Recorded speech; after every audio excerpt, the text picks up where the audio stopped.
ও অভিভাবকবৃন্দ সকলকে আমার সালাম। আসসালামু আলাইকুম।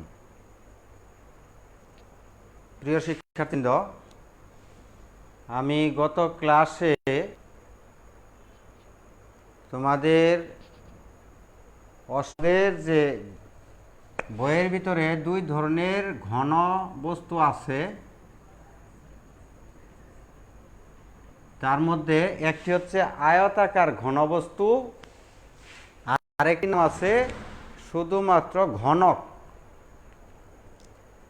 তা আমরা জানি যে ঘনকের তিনটি ধার থাকে। ঘনকের তিনটি ধার থাকে। ধার কি? ধার বলতে আমি গত ক্লাস আলোচনা করেছিলাম যে ধার হচ্ছে দৈর্ঘ্য, প্রস্থ,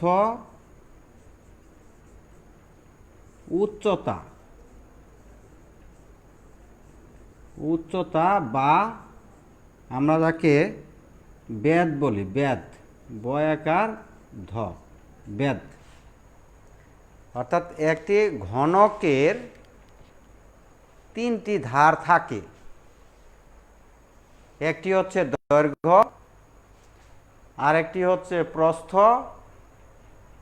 আরেকটি হচ্ছে উচ্চতা বা বেদ।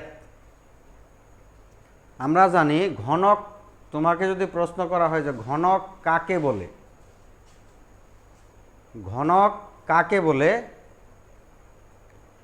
যে সকল বস্তুর দৈর্ঘ্য, প্রস্থ এবং উচ্চতা সমান থাকবে, ওই সকল বস্তুকে আমরা ঘনক বলি।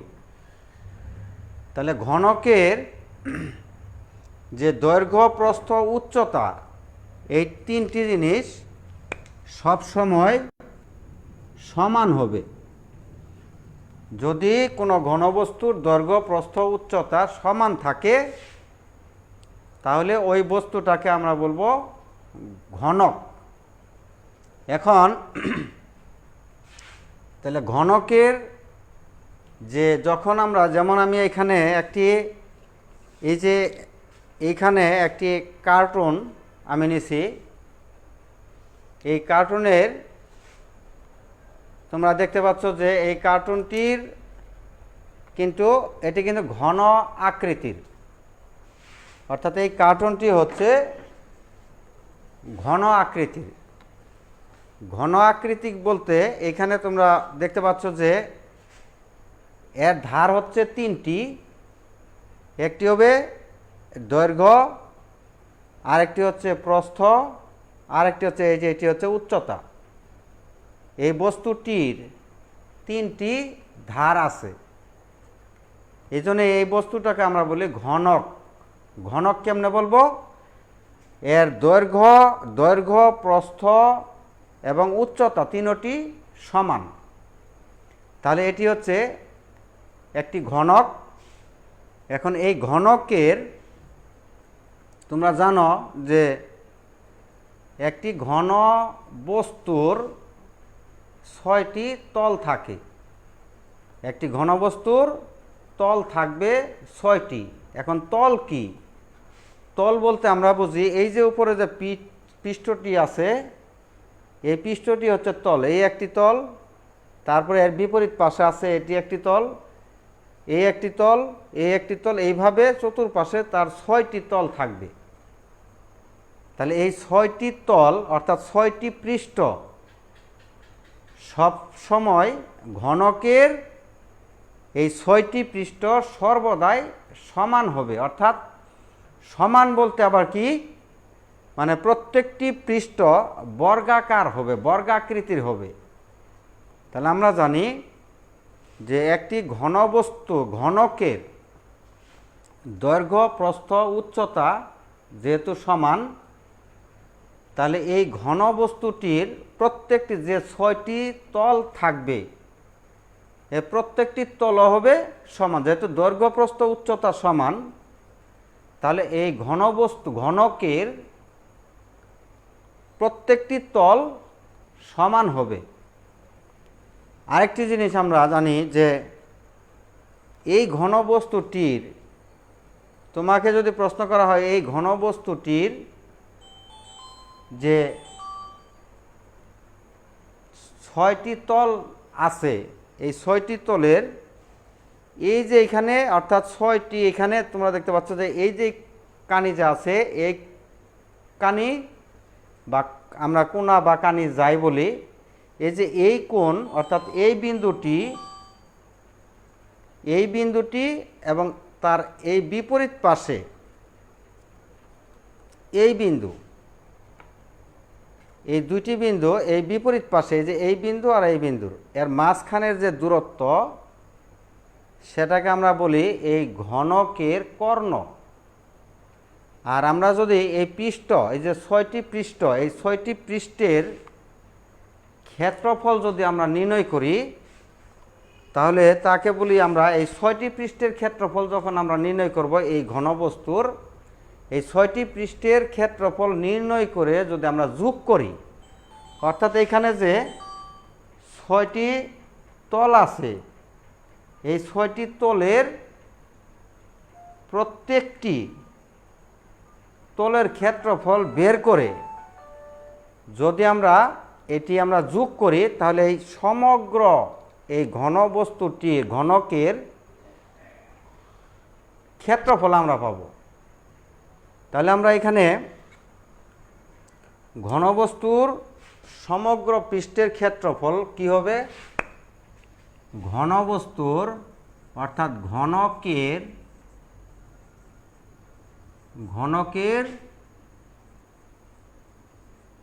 সমগ্র পৃষ্ঠের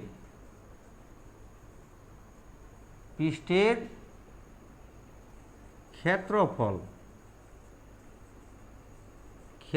আমরা কিভাবে বের করব? যেমন ধরো আমরা জানি যে এটি হচ্ছে, তোমাকে যদি প্রশ্ন করা হয় যে এটি কি, এটি কিন্তু একটি বর্গ, তার মানে এর প্রত্যেকটি বাহুই সমান এবং এই প্রত্যেকটি কোণ 90 ডিগ্রি অর্থাৎ 90 ডিগ্রি। যদি কোনো চতুর্ভুজের প্রত্যেকটি বাহু সমান এবং প্রত্যেকটি কোণ 90 ডিগ্রি হয় অর্থাৎ সমকোণ হয়, তাহলে আমরা উক্ত চতুর্ভুজকে আমরা বলি কি, বর্গ। এটি হচ্ছে একটি বর্গাকার ক্ষেত্র। তাহলে বর্গাকার ক্ষেত্রের আমরা যদি এই একটি বাহুর দৈর্ঘ্য এ ধরি, তাহলে এই বাহুটির দৈর্ঘ্য এ, এই বাহুটির দৈর্ঘ্য এ হবে, এই বাহুটির দৈর্ঘ্য এ হবে। অর্থাৎ আমরা জানি বর্গের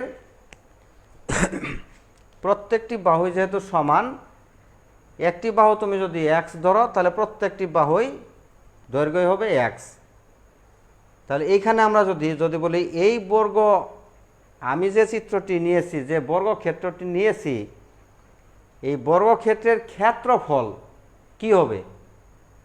তাহলে বর্গক্ষেত্রের ক্ষেত্রফল হচ্ছে যে কোনো একটি কোণের যে কোনো দুইটি সন্নিহিত বাহুর গুণফল, সন্নিহিত বাহুর গুণফল হচ্ছে এই বর্গের ক্ষেত্রফল। যেমন এই যে এইখানে যে কোণটি হয়েছে, এই কোণের সন্নিহিত বাহু হচ্ছে এটি আর এই যে এটি।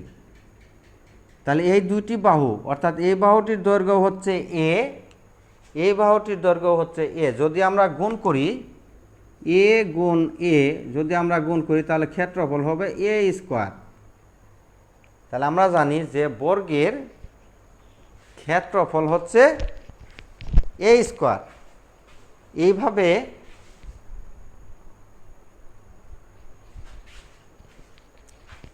এইভাবে আমরা যদি এই যে এইখানে যে ঘনবস্তুটি আছে, এই ঘনবস্তুর যদি আমরা এই ঘনবস্তুটি যদি আমরা খুলি, অর্থাৎ এইভাবে যদি এর যে তল আছে 6টি, এই 6টি তল যদি আমরা এইভাবে নিই, আমি এখানে আগে নাম্বার দিয়ে রাখছি, যে তোমরা অবশ্যই দেখতে পাচ্ছ যে এখানে কিন্তু 6টি তল আছে। এই 1 2 3 4 5 6 এইভাবে 6টি তল আছে। এই প্রত্যেকটি তল এক একটি বর্গক্ষেত্র, অর্থাৎ এক একটি বর্গাকার। তাহলে যেহেতু প্রত্যেকটি তল যেহেতু সমান এবং বর্গাকার, তাহলে তুমি কি করবে, একটি বর্গের একটি তলের ক্ষেত্রফল তুমি যদি নির্ণয় করে তার সঙ্গে যদি তুমি 6 দিয়ে গুণ করো, অর্থাৎ যেহেতু তল আছে 6টি, তাহলে কিন্তু সমগ্র এই বর্গ এই ঘনকের সমগ্র পৃষ্ঠের তুমি ক্ষেত্রফল নির্ণয় করতে পারবে। তাহলে আমরা এখানে কি করব, একটি এই ঘনকের প্রত্যেকটি ধার, এই প্রত্যেকটি ধার দৈর্ঘ্য আমি এ ধরলাম, দৈর্ঘ্য যদি এ ধরি, এই প্রস্থও যদি আমি এ ধরি, উচ্চতাও যদি এ ধরি, অর্থাৎ যেহেতু দৈর্ঘ্য প্রস্থ উচ্চতা, ঘনকের দৈর্ঘ্য প্রস্থ উচ্চতা যেহেতু সমান, তাহলে আমি যদি এ ধরি তাহলে প্রস্থও হবে এ, উচ্চতাও হবে এ। তাহলে এইভাবে আমরা যদি ধরো একটি, এখানে আমি এই চিত্রটি যদি আমি তোমাদের সঙ্গে, এই যে এইখানে যে 6টি তল আছে, এখানে যে এই তোমরা দেখতে পাচ্ছ যে 6টি তল, এই ঘনকটি আমি ভেঙে এখানে তল 6টি আলাদা আলাদা করেছি। তাহলে এই তলের ভিতরে একটা তলের আমি ক্ষেত্রফল নির্ণয় করব। আমি একটি বর্গের ক্ষেত্রফল যদি আমি নির্ণয় করি, ধরো এটি হচ্ছে বর্গক্ষেত্র, অর্থাৎ এইখান থেকে একটি তল নিলাম। তাহলে এই তলের একটি বাহুর দৈর্ঘ্য যদি আমি এ ধরি, তাহলে এই বর্গের ক্ষেত্রফল কি হবে, এ স্কোয়ার। তাহলে এইভাবে 6টি তলের ক্ষেত্রফল কি হবে, 6টি তলের ক্ষেত্রফল হবে 6 × a স্কোয়ার সমান 6a স্কোয়ার। যেহেতু ক্ষেত্রফল এইখানে তোমাকে এককটি ব্যবহার করতে হবে, বর্গ একক। তাহলে একটি ঘনকের সমগ্র পৃষ্ঠের যে 6টি তল আছে, অর্থাৎ 6টি পৃষ্ঠ আছে, সেই 6টি পৃষ্ঠের ক্ষেত্রফল হচ্ছে 6a স্কোয়ার। তাহলে আমরা ঘনকের সমগ্র পৃষ্ঠের ক্ষেত্রফল কিভাবে বের করব, একটি পৃষ্ঠের ক্ষেত্রফল নির্ণয় করে তার সঙ্গে যদি আমি 6 দিয়ে গুণ করি, তাহলে সমগ্র পৃষ্ঠের ক্ষেত্রফল আমরা পাবো, অর্থাৎ 6a স্কোয়ার। তাহলে ঘনকের সমগ্র পৃষ্ঠের ক্ষেত্রফল কি, 6a স্কোয়ার। এখন ধরো এইখানে যদি আমি এই যে ঘনবস্তুর একটি ঘনকের, এই ঘনকটির সমগ্র পৃষ্ঠের ক্ষেত্রফল হচ্ছে, অর্থাৎ এইখানে যে 6টি পৃষ্ঠ আছে, এই 6টি তল যে আছে, 6টি তলের ক্ষেত্রফল আমরা পেলাম কত, 6a স্কোয়ার। এখন এই 6টি তল নিয়ে ভিতরে কিন্তু একটি জায়গা নিয়ে আছে। এই 6টি তলের এর ভিতরে যে ফাঁপা জায়গাটুকু আছে, তাকে আমরা বলি এই ঘনকের আয়তন। ঘনকের আয়তন হচ্ছে এই পৃষ্ঠতল, অর্থাৎ এই 6টি তল বাদে ভিতরের যে জায়গাটুকু আছে, সেই জায়গাটুকু হচ্ছে এই ঘনকের আয়তন। তাহলে ঘনকের আয়তন আমরা যখন নির্ণয় করি, ঘনকের আয়তন যখন আমরা নির্ণয় করব, ঘনকের আয়তন আমরা কিভাবে নির্ণয় করি, যে 3টি ধারের গুণফল, আমরা যখন দৈর্ঘ্য, প্রস্থ এবং উচ্চতা যখন আমরা গুণ করব, গুণ করে যে গুণফলটি আমরা পাই, সেটি হচ্ছে উক্ত ঘনকের আয়তন। যেমন আমি এখানে এই ঘনকটির দৈর্ঘ্য, আমরা জানি আয়তনের নিয়মটি, আয়তন বের করার নিয়মটি হচ্ছে দৈর্ঘ্য গুণ প্রস্থ গুণ উচ্চতা বা আমরা উচ্চতা অথবা বেধ, দুইটি থেকে যে কোনো একটি লিখলেই চলবে। ঘন একক, যেহেতু আয়তন, আয়তনের ক্ষেত্রে এককটি তোমাকে লিখতে হবে ঘন একক। তাহলে আমি যেহেতু ঘনকের উচ্চতা সমান, আমি যদি দৈর্ঘ্য যদি এ ধরি তাহলে প্রস্থও হবে এ আর উচ্চতাও হবে এ, কারণ ঘনকের প্রত্যেকটি ধার সমান। তাহলে আমরা যদি এই 3টি এ যদি গুণ করি, তো সুপ্রিয় শিক্ষার্থীবৃন্দ এইখানে গুণের ক্ষেত্রে অনেকে ভুল করে।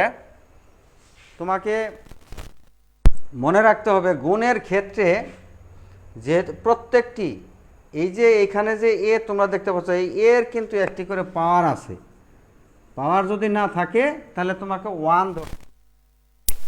তাহলে আমি এই এর পাওয়ার 1, এই এর পাওয়ার 1, এই এর পাওয়ার 1, যখন আমি এই 3টি এ গুণ করব, আমরা এই যে এই 3টি এ যা আছে এদেরকে আমরা ব্যাস অথবা ভিত্তি বলি। এই 3টি এর পরিবর্তে তোমাকে করতে হবে কি, একটি এ নিতে হবে একটি। এই যে 3টি ভিত্তি যে আছে অথবা ব্যাস, এই 3টির ভিত্তি থেকে তোমাকে নিতে হবে একটি ভিত্তি। আর এটা গুণের ক্ষেত্রে আর এই পাওয়ারগুলো পাওয়ারের সঙ্গে যোগ হবে, অর্থাৎ 1 + 1 + 1 অর্থাৎ হবে 3। এত ঘন একক। তাহলে এটি হচ্ছে ঘনকের আয়তন। তাহলে আয়তন হচ্ছে এ কিউব।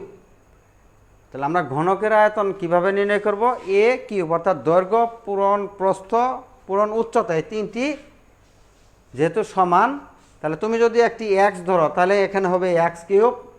তুমি যদি ঘনকের একটি ধারের দৈর্ঘ্য যদি তুমি এম ধরো তাহলে এখানে হবে এম কিউব।